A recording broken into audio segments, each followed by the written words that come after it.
When I am reading a poem, one of the things I'm always thinking about is the famous quote: every poem is a political poem. Every poem is negotiating power and authority to some degree, whether it's choice of topic, word choices in the poem, subject matter itself. But another way too is also just agency and what is the power that the speaker holds in the poem that they're in. Do they have control? Do they not have control? Are they seeking control? These are all sorts of questions that I want to explore with you today in our edition of Fine Print. Hello, guys. Good morning, good evening, good afternoon. My name is Jeff, and today we are going to be analyzing a poem by at least the threads handle of J. Robinson, ESQ, Esquire. I don't know. Robinson esque. we interpret that. And we're going to be exploring their poem Pastels on Obsidian to see what is going on in the poem structurally. We'll talk about, line breaks and jamming and stanzas and things like that. But one of my central arguments I want to take a look at today is this role of agency for the speaker and to see what sort of power they have over their piece. I'm going to share the screen so that way you guys can see the piece that we're actually going to be working with. And of course, as we go through this is a conversation. By no means am I an expert on this poem. And in fact, in general, with fine print, what we are trying to do, these are kind of quick reactions to pieces, the first things that stand out. So that way you can have an idea for your own piece. What would be a reader's initial reaction to what you're doing? Our goal is not necessarily, cool. Rosa's stopping by. They're watching the Super Bowl. Totally understand. Enjoy the game. We'll be here for afterwards for people. Yes, it's Super Bowl Sunday. We understand. So afterwards, feel free to check us out if that's something you're interested in. So let's read through the poem. Just to give an idea of how this would sound. Pastels on Obsidian. I've been trying for the last hour to give form to my nightmares in watercolor, as if to recreate them would be to play God over these inner demons. I slip a teal hue over the igneous black, sheathing cold volcanic violence in an Easter shade to find resurrection of my courage. If I make my villain a Sabbath cartoon, can I rest the rest of the day? Or will the fire remain only hidden within the stony heart? All right, that again is our piece, Pastels on Obsidian. And again, our goal today is not to workshop. Our goal is just to kind of provide initial reactions and things that stand out. Ask questions, see what the piece is doing for us on an initial read. So let's begin with the title. So the title, Pastels on Obsidian. Pastels to me suggests, actually, even just speaking of titles, I am definitely very biased, but I like titles. I think titles are great entryways into a piece because they can provide context for things that occur inside of the poem. So when I think pastels, what are some of the things that I think of? So when I think of pastels, I'm thinking like artists, art, painters.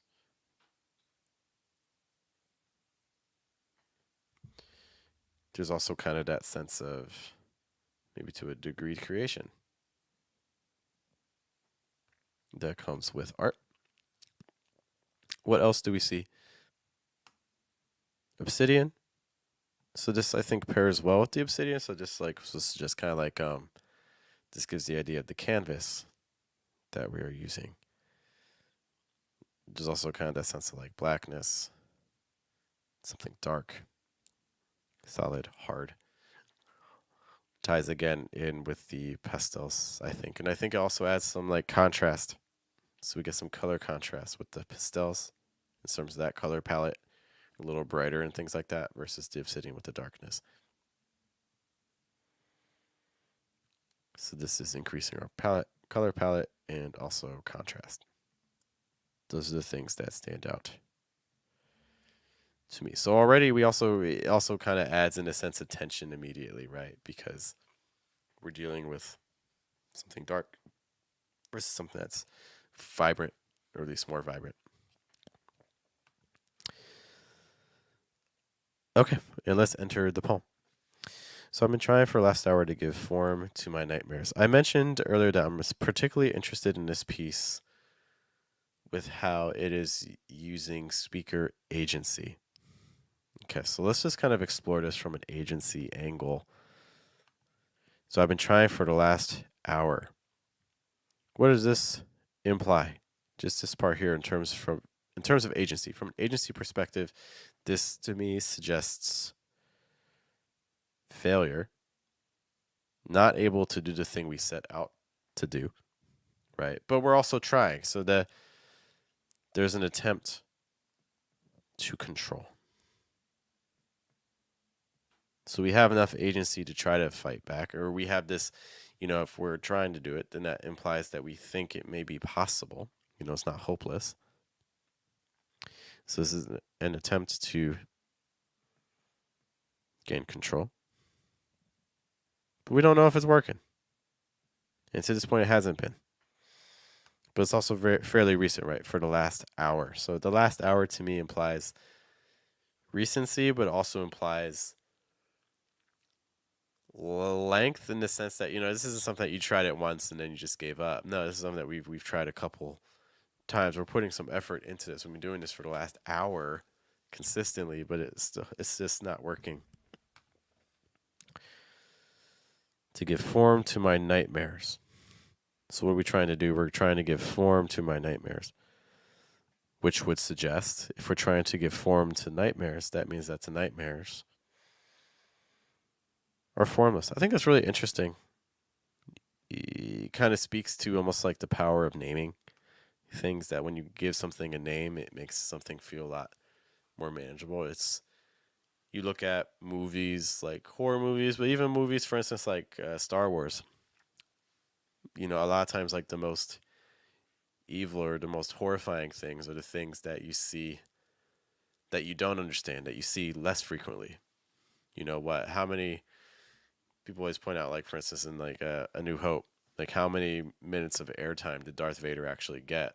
Was it like 5 minutes or something like that? He's not in the movie all that long, but that brevity is really impactful. Or for instance, if you look at the original Predator movie, Predator, again, not a lot of screen time. Or the same thing with like the Alien movies. The alien itself, the xenomorph, doesn't actually get a whole lot of time.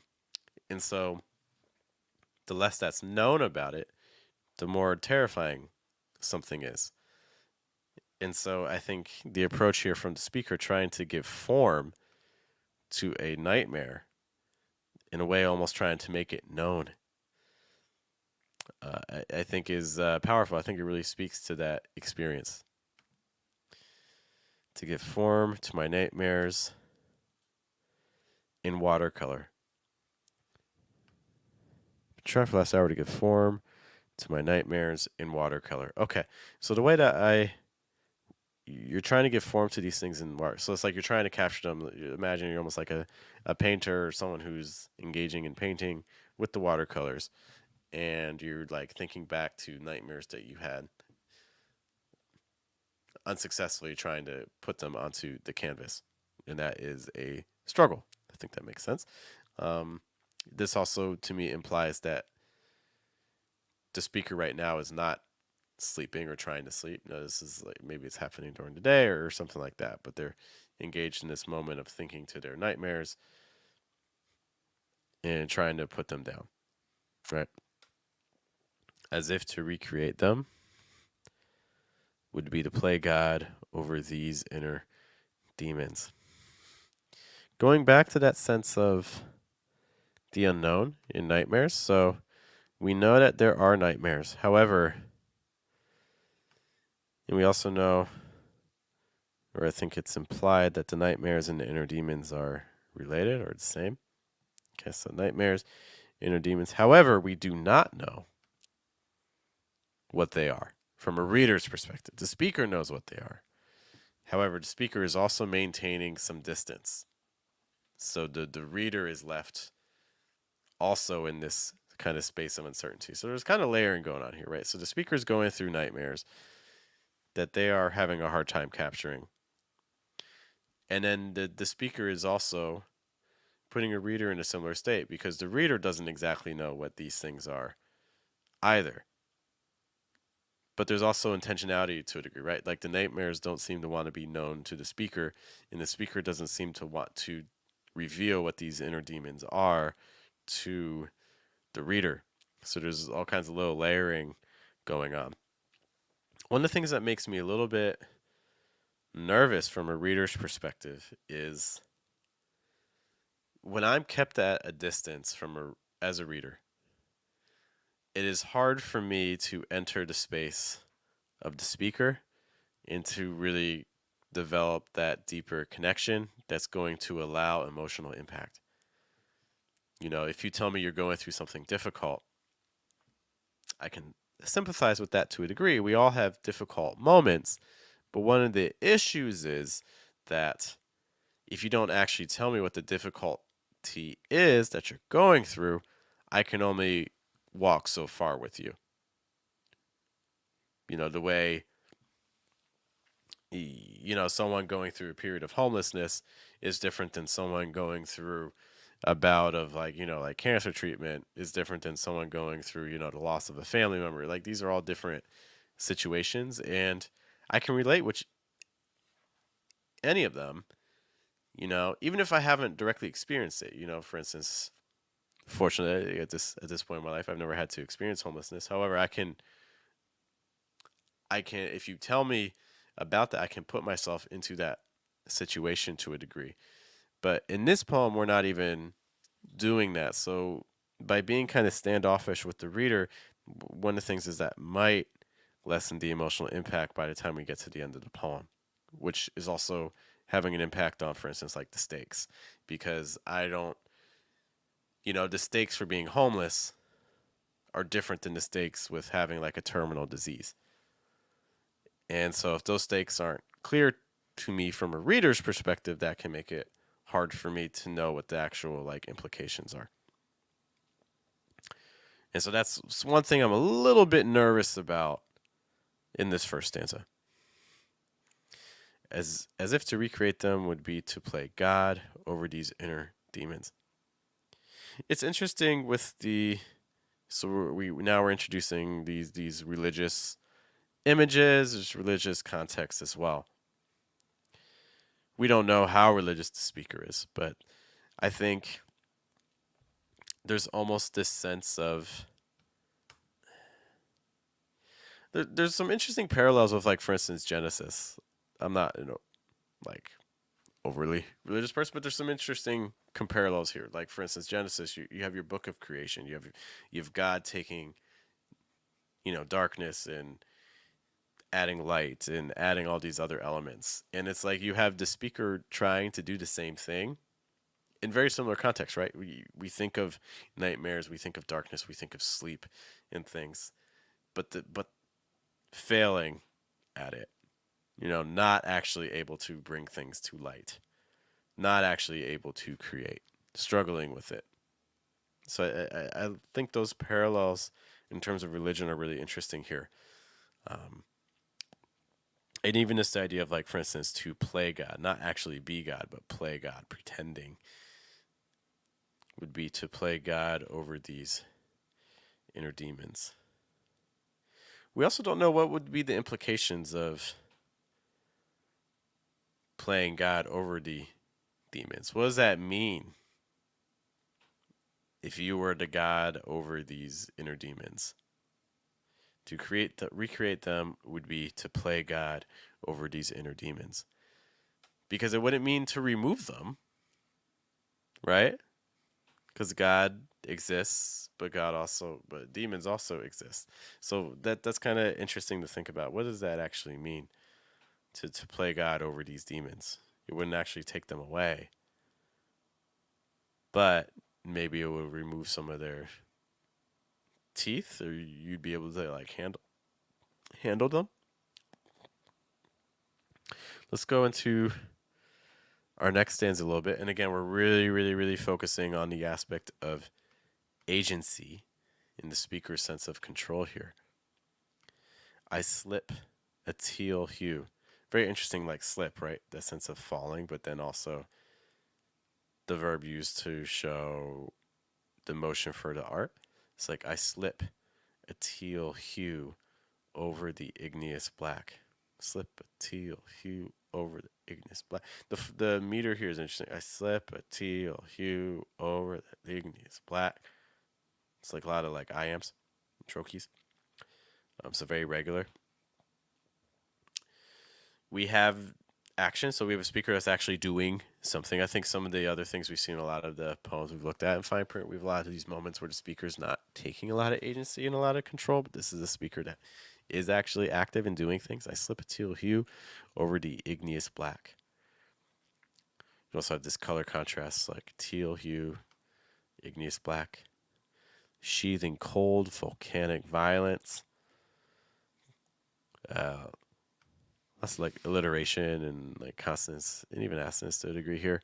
It's like cold, volcanic, violence, in an Easter shade. Again, with the religious imagery. Sense of the resurrection, which was actually mentioned as well later on. So we have the Easter shade to find resurrection of my courage. To find resurrection of my courage. This again kind of speaks to what happened in the first stanza as well, where we have like these failed attempts to become godlike. To find resurrection of my courage. We don't know if it happens. There's this sense of the speaker does not have courage, but the speaker's trying to get it back. And in fact, the speaker did have courage. So I'm going to have to say, like, the speaker does not currently have courage. But they did. Because it's being resurrected, but it died. And we don't know what killed it. I mean, it could be the nightmares, but maybe something else could. We don't know really what caused it. Because not currently have courage. Why is it gone? And why is it not working?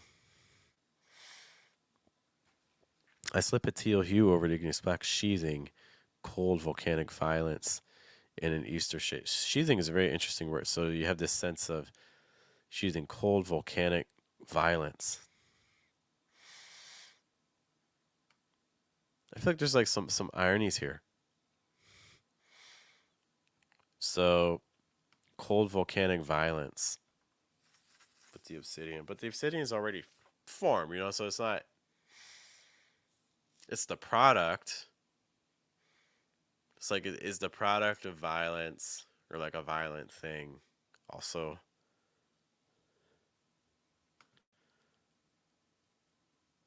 violent? I don't know. It's interesting. Anyways, but there's a sense that I slip a teal hue, so the teal hue, so that watercolor going over it is the sense of like this protection. So like it's covering the thing that could harm, right? So like you cover it so then it can't harm you anymore. So I'm covering it in a different color so it can't harm me. I like sheathing. I think that's an interesting word choice. In an Easter shade to find resurrection of my courage. One of the things is kind of something to just think about when you're writing poems. Sometimes, and I'm not saying that this is the case here, but sometimes I feel like we have false starts. Like the question I have when I'm reading this, and I think the lines themselves are interesting, but it's like in this, so we have our first stanza and then we have our second stanza here. What's different? It's like what changes from our first stanza to our second? And maybe something does change. I'm just having a hard time identify. But when I read the first stanza or when I read the second stanza here, to me, they're almost saying like the same thing. Or the concept, it feels very, very similar. It feels like the second stanza is more like an actual in the moment seeing what the speaker's doing, whereas the first stanza is more like a summary of what the whole poem is going to kind of be about, which some people always kind of want to watch out for in first stanzas of poems. So what is the unique aspect of the second stanza compared to the first stanza? Because it seems to kind of be doing a lot of the same tools that the first stanza is doing. And then we get our last stanza. If I make my villain a Sabbath cartoon, can I rest the rest of the day? Or will the fire remain only hidden within the stony heart? So we're going to explain what these ideas of obsidian and the volcano and the associations of the volcano and how the obsidian was created versus the... It's almost like we're focusing on more on how the obsidian was created versus the obsidian itself. If I make my villain a Sabbath cartoon.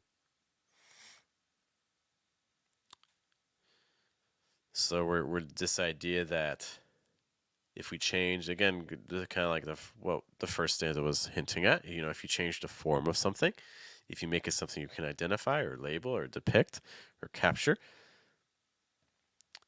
is that going to be able to provide comfort? Or will the fire remain only hidden in the stony heart? So that's interesting too, because if I make my villain a Sabbath cartoon, can I rest the rest of the day? Or will the fire remain? So that implies that, using the logic of this stanza, I think. So if I make my villain a Sabbath cartoon, can I rest the rest of the day? Will the fire remain? So that means that by making a cartoon, what that will do is that will remove the fire, so to speak. So if I make this a cartoon, that's going to remove the fire, right? Because the second half of this, if I make my villain, can I rest the rest of the day, or will the fire remain? So the only way I can rest is if there's no fire.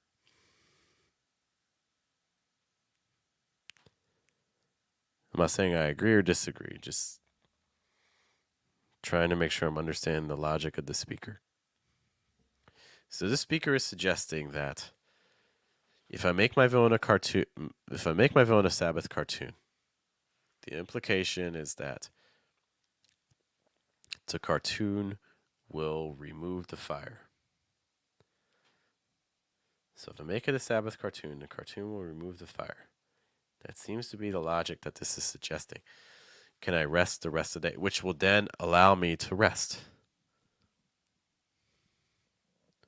So this will let me rest. If I can actually do this. Or will the fire remain only hidden? Because the or is doing a lot of work, right? Or the fire will remain hidden, only hidden within the stony heart. Which implies that I will not be able to rest. So if this happens, then that means I know it's hidden. I can't find it, but I know it's hidden, which means I'm not able to actually rest the way I would like to. Which, again, to me kind of speaks back to the first stanza where it says to play God over these inner demons, because I don't know quite how the speaker interprets play God, because play God over these inner demons implies again that, if you believe in God, then you also believe in demons. God doesn't remove the demons. They're still demons. And so that's kind of the thing here.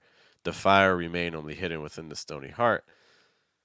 Like, God wouldn't remove the fire. Right? So it seems like in some ways, like the only practical thing is kind of a mix of these 2 points where, you're able to make the villain a Sabbath cartoon and rest, even though there is actually still fire remaining, quote unquote. There is still demons there. That seems to be the only true answer in the context of this piece, based on what I'm given here. Anyways, let me know if that logic makes sense to you guys. But that's kind of how I'm interpreting this. I want to speak to some things related to agency in this piece a little bit more. So I like that this piece is showing kind of the complicated attempts of a speaker to gain control of a situation that ultimately they probably don't have a ton of control over. Right? They've been trying for hours to do this thing with their nightmares and their inner demons, and they're at work at it. They're adding colors, they're slipping teal, onto this thing. But as they're doing it, they're also questioning, like, hey, I'm doing this, but is this actually going to be enough? Will I be able to rest? Is this actually going to be possible? Yay or nay? And we don't have an answer. So I like this sense of a speaker trying to gain agency when in reality, who are the things that are most in control? I mean, the inner demons are the things that seem to have the most agency in the piece. The nightmares and the inner demons, they're the ones that are really pushing the speaker to act in certain ways. They're the ones that are inspiring the art. Interestingly enough, we're using art as a way to kind of try to tame something, but it doesn't necessarily seem to be working in this case. So I like that kind of complicated relationship with agency where we have something that we're trying to work around, and so we're trying different strategies. So we have agency in that regard, but at the same time, we kind of working to gain agency shows that we don't really have it because there's powers that are stronger than us that are causing us to act in ways. We're not being proactive, we're being reactive. So I like the exploration of that dynamic. So anyways, yeah, these are the things that are kind of standing out to me. I would love to know what your thoughts are and other things that kind of stood out to you, especially focusing on our argument of agency, power, and control, and the dynamics between the characters in this piece, specifically the speaker and these demons, and even religion and God, because that's something that appeared throughout. Thank you guys so much for checking us out. Again, this is Fine Print. We are here Sundays right around 9 p.m. New York, and we take poems and we analyze them and just kind of see what's going on. Once more, my name is Jeff. I'll see you guys later. Hope you have a good week. Take care. Have a good day. Have a good night and a good